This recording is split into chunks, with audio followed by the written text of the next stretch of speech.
Bonjour et bienvenue sur cette vidéo. Je suis Daphné, j'ai 18 ans et je suis en première année de BUT Information Communication, option métier du livre et du patrimoine. Dans le cadre de ma formation, j'ai eu l'opportunité de créer mon propre site internet. Aujourd'hui, je vais vous présenter mon blog qui a pour nom Floralire, la pépinière littéraire. Lorsqu'il a fallu trouver les premières idées pour ce projet, j'ai eu un peu de mal car le champ de possibilités de sujet était infini, il était très vaste. Je me suis donc mis à réfléchir et l'idée de créer un site en lien avec les livres et la nature a germé. J'ai choisi d'explorer ce lien entre la littérature et la nature car ce sont deux univers qui me passionnent et qui offrent, pour mon plus grand plaisir, une richesse inépuisable de contenu à partager. La sensation également de ne pas trouver de contenu qui met en lumière le lien qui pourrait unir ces deux arts se faisait ressentir à mon goût. C'est cette pensée qui m'a finalement confortée dans le choix de ce sujet, parce que peut-être que je n'étais pas la seule à remarquer ce manque. Pour ce qui est de la bannière, je l'ai choisie parce que je trouvais qu'elle rentrait dans le vif du sujet, les fleurs et les plantes, donc, qu'elle accrochait le regard du visiteur par ses couleurs vives, et également parce qu'elle rappelait les fleurs du logo qui sont approximativement de la même couleur.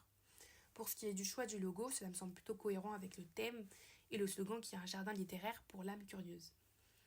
Sur ce site, vous retrouverez divers articles sur les fleurs. Voici le premier article que j'ai écrit qui parle de l'anacotoba, qui est l'art de parler avec des fleurs.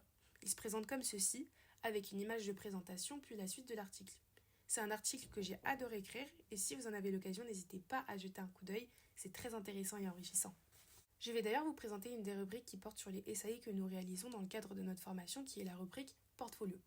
Lors de ma pré-rentrée, j'ai eu l'occasion de commencer mon premier projet donné par mes enseignantes, qui était de visiter des monuments et des lieux sur un auteur, et l'une de ses œuvres pour, à la fin, faire un carnet de bord sous forme de carnet d'or. Dans cet article, je parle des objectifs de ce travail, son déroulement, les compétences qu'il a fallu mobiliser, mon analyse et un bilan, tout cela accompagné de petites images du projet final. Maintenant, je vais vous montrer comment vous orienter dans mon blog. Depuis l'accueil, en haut, il y a un menu où vous pouvez accéder à la catégorie Portfolio, qui contient les SAI que j'ai réalisés durant ces années d'études et également la catégorie Contact où vous avez la possibilité de m'envoyer un message si l'envie vous prend. Et enfin, un accès à la catégorie À propos où vous trouverez une courte présentation et une photo de moi ainsi que mon CV.